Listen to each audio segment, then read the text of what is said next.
class 10th students, board exams are very close and this is not the time for long study. This is a time for smart and quick revision. Chapter 10, The Human Eye and the Colorful World is extremely important. Defects of vision, scattering of light, ray diagrams, direct 3 to 5 marks questions come every year. In the next 15-20 minutes, I'll give you a crisp exam-focused revision. Only what is important for boards, nothing extra. Hi, I am Amrita, your experienced science teacher, and if you truly want confidence before entering the exam hall, watch this video completely and also revise the rest of the grade 10 chapters from my previous revision videos. Let's start and make sure this chapter becomes your scoring area. Chapter number 10 the human I and the colourful world. हमारी और तुम्हारी आंखों के बारे में हमें पता करना है, बहुत कुछ नया सीखने को मिलेगा। इसमें मेन पार्ट्स हैं human I and power of accommodation, defects of vision and correction, refraction of light through prism, dispersion of light, atmospheric refraction and scattering of light. You may be thinking about कि ये slide में सारे इनके सामने stars क्यों लगे हुए हैं। स्टार्स इसलिए लगे हुए हैं बच्चों क्योंकि ये जो चैप्टर है बहुत इंपॉर्टेंट है और इसके अंदर आने वाले ये सारे जो टॉपिक्स हम लोग जो क्विकली रिवाइज करने वाले हैं, ये सारे टॉपिक बहुत इंपॉर्टेंट है। इनमें से कुछ ना कुछ क्वेश्चन डेफिनेटली पूछा जाता है। Specifically human I is the very important part for this and सबसे पहले जो हम पढ़ने वाले हैं या रिवाइज करने वाले हैं वो भी इसी के स्ट्रक्चर के बारे में डिफाइन करने वाले हैं। हमारी ह्यूमन आई, हमारी और आपकी आंखों का स्ट्रक्चर कैसा है, ये जो क्वेश्चन है वो लेबलिंग के लिए 100% आता रहता है। 2 से 3 मार्क का क्वेश्चन इसमें पूछा जाता है। लेबलिंग करना बहुत इंपॉर्टेंट है। You have already learned it in the previous chapters कि आपके जो डायग्राम्स हैं वो बहुत इंपॉर्टेंट रोल प्ले कर रहे हैं अभी एग्जाम के लिए। तो ये जो ह्यूमन आई का स्ट्रक्चर है बेटा, ये एग्जाम के पर्पज से बहुत इंपॉर्टेंट है। इसको ड्रॉ करके रिवाइज करते रहिए, ये 100% पूछा जा सकता है। अब ह्यूमन आई तो हमने देख लिया, इसके मेन पार्ट्स और फंक्शंस क्या हैं। ये सारे जो मेन पार्ट्स हैं इन सभी के वो लेबलिंग करना और इनके मेन फंक्शन को याद रखना, ये आपके लिए बहुत इंपॉर्टेंट रोल प्ले करता है। सबसे पहले हम रिवाइज कर लेते हैं। Cornea, cornea you can look into my cursor. Cornea, it is a transparent front part light enter from where the light enters in our eyes. Iris, iris is the colored part. You can see my cursor, it is a colored part. It controls the size of the pupil. Pupil क्या होता है भाई? Pupil is the opening in the iris. It regulates the amount of light which is entering in our eyes. All right. उसके बाद आते हैं eye lenses. Eye lenses क्या होते हैं? Transparent होते हैं और convex lenses होते हैं, which focuses on the light or focuses light on our retina. अब retina क्या होती है? Look into this. In this picture, the retina over here, it is mentioning. It is a screen of the eye. It forms the images, that means जो image का formation होता है वो यहीं पर होता है, जो कि रियल होता है और इन्वर्टेड होता है। ऑप्टिक नर्व, ऑप्टिक नर्व क्या है? You can see in this optic nerve वो ऐसी नर्व है जो कि हमारी आई को ब्रेन से कनेक्ट करने का काम करती है। It carries a visual message from retina to the brain and then we are able to identify which kind of things, which kind of object we are visualising and which kind of images formed. अब image का जो formation होता है वो कैसे होता है, हमको इसको क्विकली रिवाइज करना है। ऑलरेडी आप पढ़ के आए हुए हैं, फटाफट इस पिक्चर को देख लीजिए, आप इजीली समझ सकते हैं कि इस लड़की को मैंने ऑब्जेक्ट के फॉर्म में रखा हुआ है। So light from the object enter the I. The first thing, जैसे ही आपका किसी ऑब्जेक्ट से लाइट आती है वो आपकी आंखों में आ रही होती है, राइट। जैसे कि आप हाल फिलहाल मेरा वीडियो देख रहे हैं तो वो लाइट सीधे की सीधे सबसे पहले एंट्री कहाँ कर रही है?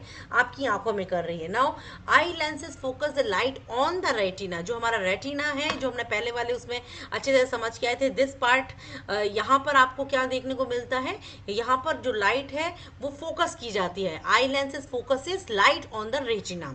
Now image formed is real, inverted and diminish. जो आपकी इमेज बनती है वो उल्टी बनती है। You can look into this picture, ये जो इमेज बन रही है ऑब्जेक्ट की वो उल्टी बन रही होती है ना। उल्टी करके सीधी करके समझाने वाला काम किसका है? ब्रेन का है। ये ब्रेन कैसे काम करता है? ये जो ऑप्टिक नर्व है जो ब्रेन से कनेक्टेड रहती है, इसके थ्रू ये कनेक्शन मैसेज सेंड किया जाता है और फिर ब्रेन अपने आप के थ्रू दिमाग लगाता है, इमेज को सीधी करता है और हमें बता देता है कि ऑब्जेक्ट कौन है, कैसा है, कितनी हाइट का है, किस कलर का है। Now nature of image formed on the retina is always real, it is always real, it is always inverted, that means उल्टी बनती है, and diminished that means small बनती है। उसके बाद आती है बात पावर ऑफ अकोमोडेशन की। This is also extremely important topic for this chapter. Power of accommodation, ये क्या होता है भाई? पावर, हमारी आंखों की पावर, हमारी आंखों की शक्ति, that means ability of eye lenses to change its shape, that means focal length, to see both near object as well as the far object, मतलब आप अपनी आंख अपने पास के ऑब्जेक्ट को किस तरीके से देखते हो वो, और आपसे दूर प्रेजेंट किसी ऑब्जेक्ट को किस तरीके से देखते हो वो, इन दोनों को कंबाइनिंगली अगर आपकी एबिलिटी है तो आप बोल सकते हो उसको पावर ऑफ योर आईज या फिर power of accommodation. Far distance point पे अगर किसी कोई ऑब्जेक्ट रखा हुआ है तो उनको देखते हुए हमारी आंखों में सबसे ज्यादा हेल्प करने वाली चीज मसल्स होती हैं सिलियरी मसल्स। दैट मीन्स ये आपको आपकी आंखों को ऑब्जेक्ट को देखने में आपकी हेल्प करती हैं। एक्चुअली में क्या होती हैं, these are the muscles who are controlling the shape of our eye lenses।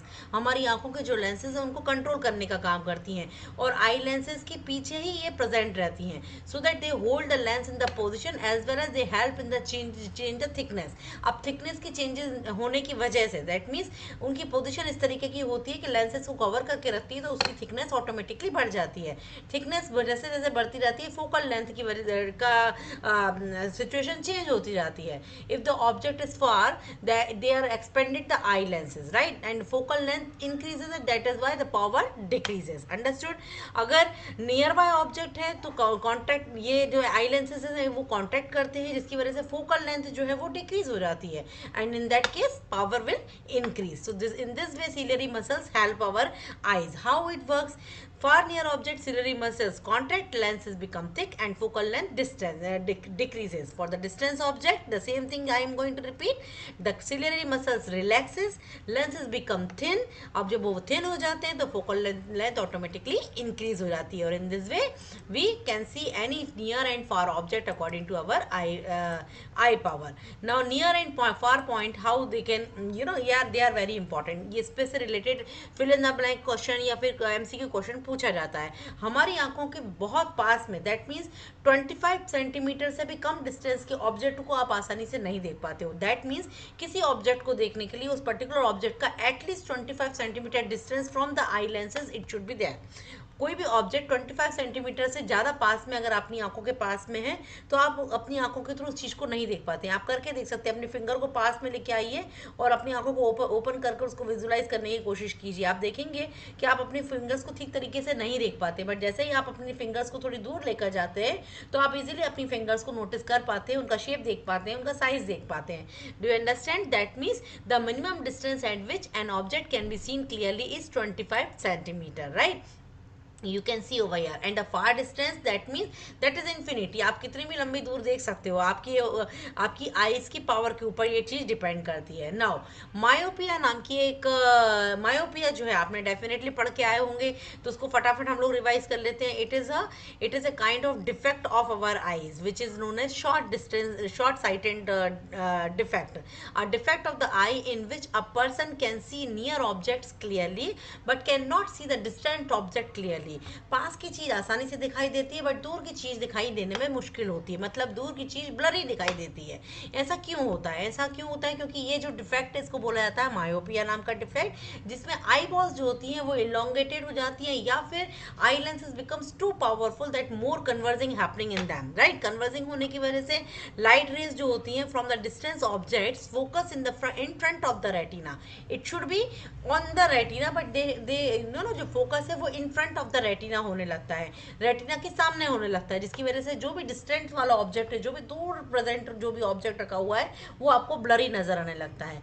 तो myopia is extremely important for the exam prospectus. ये डेफिनेटली शॉर्ट नोट के फॉर्म में पूछा जाता है, तो इस चीज को ध्यान से देखिए, इनके पिक्चर्स को भी देखिए। नॉर्मल विजन में आपका far away object is always clear if your vision is normal, but if your eyes is suffering from or it has a kind of disease like myopia if in your eyes, then you will be not able to see the far distance object clearly, they will be blurry to you, आपको धुंधला दिखाई देने लगता है ऐसी situation में। ऐसा situation में होने का रीजन कि जो फोकस है उसका लाइट रेज का जो कि ऑब्जेक्ट से चलकर आ रही है उनका फोकस कहाँ पड़ता है? इन front of retina. Understood? Now you can see in this picture. अब इसको ठीक किया जा सकता है, कैसे ठीक किया जा सकता है? अगर कॉन्केव लेंस का इस्तेमाल किया जाता है तो इस चीज को आप करेक्शन किया जा सकता है, कॉन्केव लेंस के इस्तेमाल से इसका करेक्शन किया जा सकता है। These are the ray diagrams for the myopia eye and this is the ray diagram of corrected myopia eye. Both the diagrams are extremely important in this chapter. All the ray diagrams are very very important. So please draw these ray diagrams 2 to 3 times before going to your examination, because these are the ray diagrams which can be asked multiple times, right? They have been asked multiple times. Now इसके बाद second वाला जो defect है that is long sightedness, जैसे कि हमने myopia में देखा था कि आपको दूर की चीज नजर नहीं आती थी आसानी से, इसी तरीके से जस्ट अपोजिट इसका है हाइपरमेट्रोपिया, जिसमें कि आपको you can see the object, a defect of eye in which a person can see distant object clearly but can not see the near object clearly, just opposite to the myopia, जहां पर आपको पास की चीज आसानी से नजर नहीं आती है, दूर की चीज आप आसानी से देख पाते हो. अब इनका ये पिक्चर है, इनको इनके थ्रू भी देख लीजिए, समझ लीजिए. इमेजेस का फॉर्मेशन होता है वो कहाँ होगा, इसमें रेटिना के पीछे. मायोपिया में रेटिना के आगे हुआ करता है, जिसकी वजह से ये सारी चीजें आपको देखने को मिलती हैं. और अल्टीमेटली आपके बहुत पास वाला सब्सटेंस या बहुत पास वाला ऑब्जेक्ट आपको धुंधला नजर आता है, ब्लरी नजर आता है, राइट. अब इसमें जो इमेज का फॉर्मेशन होता है वो रेटिना के पीछे होता है. That is the only one difference. Alright, now उसके बाद इनका भी रे डायग्राम आपको ध्यान से रखना होगा. ओवर हियर यू कैन सी, जब भी आप करेक्शन कर रहे हैं तो हमने वहां पर मायोपिया में कॉनकेव लेंस का इस्तेमाल किया था, जबकि हमें यहाँ पर कॉन्वेक्स लेंस का इस्तेमाल करना है. Corrected by using a convex lens which is converging lens. Convex lens has a converges light rays, then eye lens focus them exactly on the retina. Alright, अगर आप कॉन्वेक्स लेंस का इस्तेमाल करते हो तो जो फोकस है वो सीधा का सीधा रेटिना पर पड़ेगा, ना तो आगे पड़ेगा ना पीछे पड़ेगा, और ऐसी सिचुएशन में आप किसी भी ऑब्जेक्ट को आसानी से देख पाओगे. अंडरस्टूड? ओके, सो नाउ अब ये जो हाइपरमेट्रोपिया, ये जो डिसीज है जिसमें आपको दूर वाली चीज आसानी से नजर आती है बट पास वाली चीज आसानी से नजर नहीं आती, इसको भी करेक्ट किया जा सकता है. कैसे किया जा सकता है? कॉन्वेक्स लेंस की मदद से. कॉन्वेक्स लेंस की मदद से जब हम उसको करेक्ट करते हैं तो हमें आसानी से वो चीज भी ब्लरी ना दिखाई देकर नॉर्मल दिखाई देने लगती है, क्योंकि जो फोकस होता है वो रेटिना पर पड़ने लगता है, ना कि रेटिना के पीछे. तो both the ray diagrams for both the diseases, both the defects are very important. Please be careful when you are revising this thing. Please 2 से 3 बार इसको ड्रॉ करके देखिएगा. इसके बाद आता है प्रेसबियोपिया. प्रेसबियोपिया भाई ये कौन सी चीज है? It is also age related defect of the eyes. That means जो एल्डर पीपल होते हैं, जो हमारी दादी है, हमारी नानी है, हमारे दादाजी हैं, या 40+ 50+ पीपल हैं, जैसे जैसे एज बढ़ती है आंखों की जो रोशनी है वो धीरे धीरे करके कम होती है, जिसको आप बोलते हो प्रेसबायोपिया. इसमें ऐसी सिचुएशन में इंसान को दिखाई तो देता है बट क्लियर दिखाई नहीं देता. जो भी ऑब्जेक्ट्स होते हैं उनका जो इमेज बनती है वो समटाइम ब्लरी दिखाई देती है. इनफैक्ट पढ़ाई करते टाइम या न्यूज़पेपर पढ़ते टाइम भी उनको जो वर्ड्स हैं, अल्फाबेट्स हैं, वो क्लियर नजर नहीं आते हैं. इस टाइम पर ऐसी सिचुएशन में वो उनको धुंधले नजर आते हैं.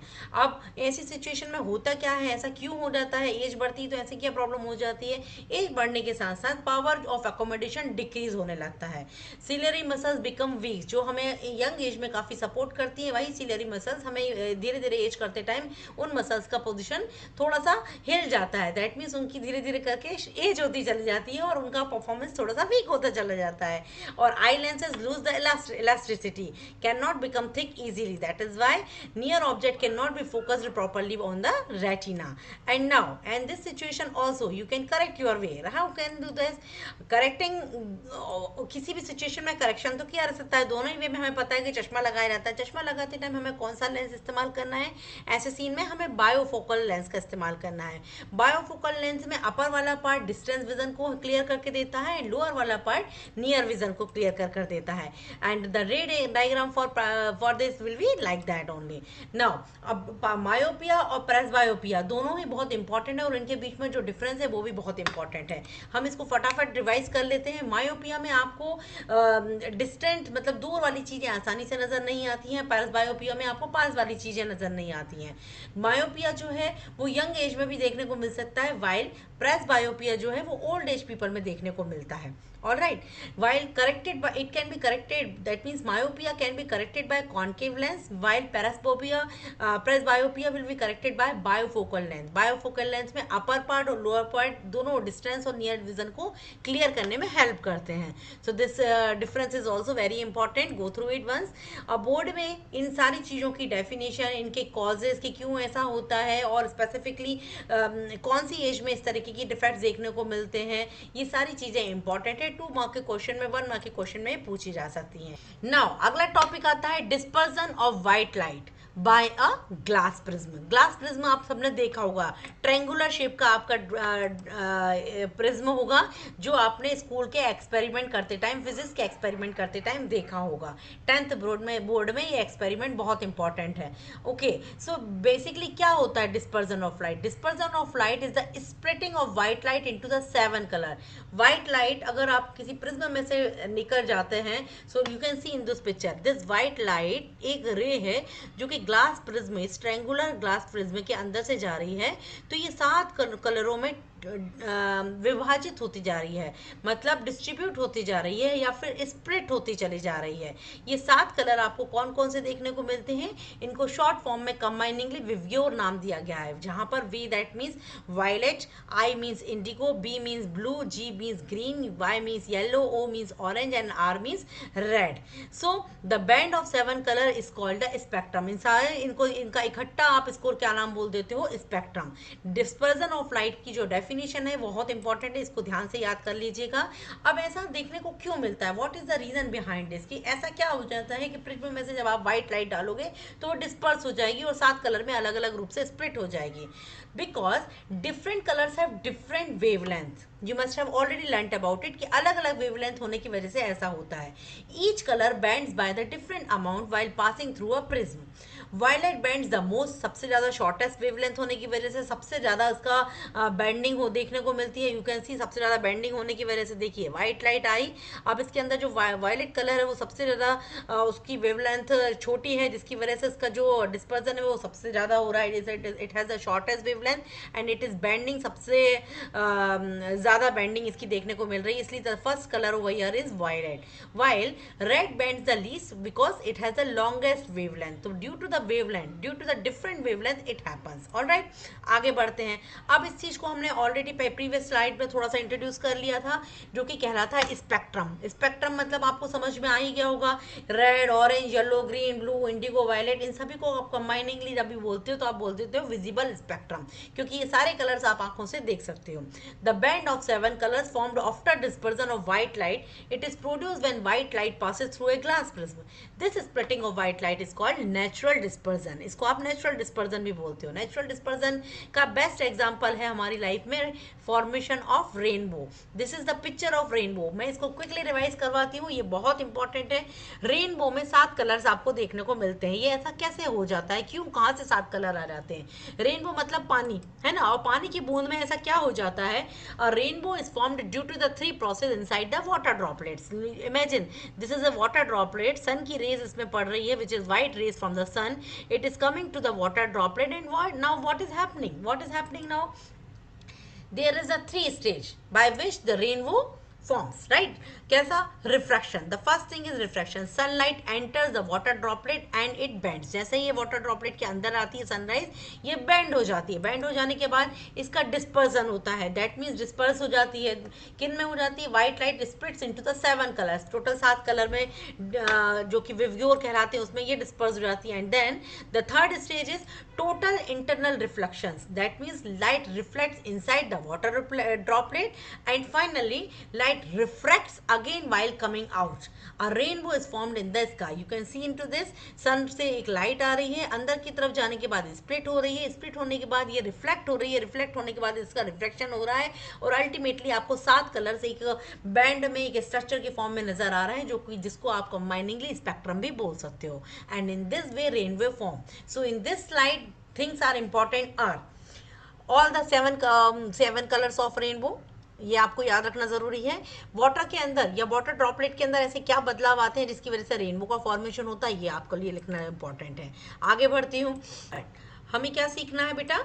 Scattering of light. ऑलरेडी आप पढ़ के आए हो स्कैटरिंग ऑफ लाइट क्या होती है। स्कैटरिंग मतलब फैल जाना। फैल जाना मतलब जैसे ही scattering of light is the spreading of light in different direction when it strikes with the small particle present in air. Air में क्या क्या प्रेजेंट हो सकता है? डस्ट प्रेजेंट हो सकती है, स्मोक पार्टिकल्स प्रेजेंट हो सकते हैं, वाटर ड्रॉपलेट्स प्रेजेंट हो सकते हैं। अब जैसे सूरज की रोशनी किसी डस्ट पार्टिकल पर या स्मोक के पार्टिकल्स पर या वाटर ड्रॉपलेट्स में पड़ेंगी, तो उनकी प्रेजेंस की वजह से वो अपना डायरेक्शन बार बार चेंज कर लेगी, जिसको आप अब कंटिन्यूसली चेंजेस, इतनी सारी लाइट का डायरेक्शन चेंज होने की वजह से ये जो आपको रोशनी है वो स्कैटर्ड नजर आती है, राइट। इसी वजह से जैसे ही सुबह होती है तो हमारा चारों तरफ का वातावरण अंधेरे से उजाले की तरफ हो जाता है। You can see into this picture, this is the source of sunlight which is sun, and there are short wavelength and scattering of light. ये होता कैसे है एंड इसका क्या कारण है?